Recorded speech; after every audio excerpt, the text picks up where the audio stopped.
দর্শক বন্ধুরা, জিওর পুনরাবৃত্তি আমরা কি আবার বিএসএনএল এ দেখব? জনতা জনার্দনকে কি আবার বোকা বানাবে বিএসএনএল? আজকের ভিডিওতে জানবো আমরা সেটাই। ও সম্পূর্ণ ভিডিওটি আপনারা দেখুন। আপনারা একটু পিছনে ফিরে যান সেই সময়টার কথা, যখন ফোনে ইনকামিংটা ছিল সম্পূর্ণ ফ্রি, আউটগোয়িংয়ের জন্য আমাদের ছোটো মোটো রিচার্জ করতে হতো। তখন 10 টাকার একটা রিচার্জ ভাউচার পাওয়া যেত, যেখানে 60 টাকা 70 পয়সা ব্যালেন্স দিত, এবং সেই ব্যালেন্স থেকেই আমরা আউটগোয়িং কলগুলো করতে পারতাম। তখন ছিল সেই কিপ্যাড ফোন, আর সেই সময়ে ইনকামিংটা ছিল সম্পূর্ণ ফ্রিতে।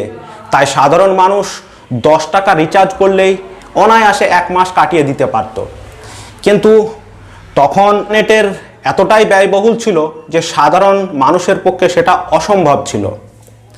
আর ঠিক সেই সময়েই আমূল পরিবর্তন ঘটলো বাজারে লঞ্চ করলো জিও যখন বাজারে লঞ্চ করলো, তখন থেকেই ইন্টারনেট কল সম্পূর্ণটাই ফ্রি। আর ফ্রিতে মানুষ একদম মশগুল হয়ে হুড়হুড় করে জিও সিম বিক্রি হতে লাগলো, এবং অ্যান্ড্রয়েড ফোনের চাহিদাও হুড়হুড় করে বাড়তে লাগলো। আর জিও তখন সম্পূর্ণ ফ্রিতে দিচ্ছিল, মানুষ আনন্দে জিওকে স্বচ্ছন্দে বেছে নিয়েছিল।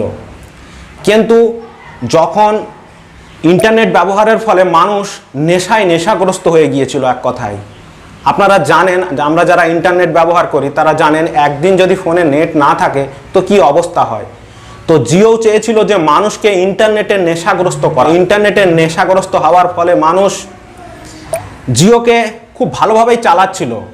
কিন্তু জিও যখন দেখলো যে এবার মানুষকে আর ফ্রিতে দেওয়া যাবে না, এবার থেকে ফেলো করি মাখো তেল, অর্থাৎ রিচার্জ করো, আনন্দ উপভোগ করো, সেই শুরু হলো রিচার্জ।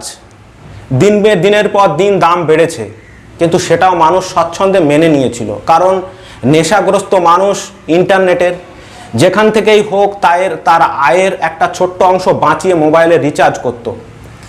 কিন্তু সদ্য লোকসভা নির্বাচনের পরপরই হঠাৎ করে প্রত্যেকটা কোম্পানি, সেটা জিও বলুন, এয়ারটেল বলুন, ভোডাফোন বলুন, প্রত্যেকটা কোম্পানি তাদের 12 থেকে 15% দাম বাড়িয়ে দিয়েছে হঠাৎ করে। আর এই দাম বাড়ানোর ফলেই সাধারণ মানুষের অর্থ এখন নেটে খরচ করবে না, তার সাংসারিক খরচ করবে, সেটাই তাদের টালবাহানায়। তো যাই হোক, এই নিয়েই নেট দুনিয়াতে বহুল চর্চিত যে লোকসভা নির্বাচনে আমাদের সরকার যে খরচ করেছে, সেই খরচের টাকাটা আসবে কোথা থেকে? এইসব কোম্পানিগুলোতেই তো লোকসভা নির্বাচনের প্রচারের খরচের জন্য টাকা দিয়েছিল। তো সরকার সেজন্য নিশ্চুপ। আর আমাদের ট্রাই বলে একটা সংস্থা আছে, তারা তো মুখে কুলু পেটে বসে আছে, তাদের কিছু করার নেই। কিন্তু আমার প্রশ্ন, সরকার যেহেতু টাকা নিয়েছিল তাদের কাছ থেকে, সেটা নেট দুনিয়ার কথা, তো টাকা নিয়েছিল, টাকা নেওয়ার ফলে সরকার না হয় নিশ্চুপ, কিন্তু বিরোধীরাও কেন এ নিয়ে নিশ্চুপ? সাধারণ মানুষও এ নিয়ে নিশ্চুপ। নেট দুনিয়ায় কোনো এর কিছু নেই, প্রতিক্রিয়া নেই। একটা ছোট্ট কিছু হলে নেট দুনিয়াতে অনেক প্রতিক্রিয়া দেখা যায়, কিন্তু এই 3টে কোম্পানি এত টাকা লুট করছে, এ নিয়ে কোনো কারোর মাথা ব্যথা নেই, প্রতিক্রিয়া নেই। তো যাই হোক, মানুষ এটাকেও মেনে নিয়ে এখনও নেট চালাচ্ছে। কিন্তু তার পরপরই আমাদের সরকারি একটা সংস্থা আছে, যেটা বিএসএনএল, ভারত সঞ্চার নিগম লিমিটেড।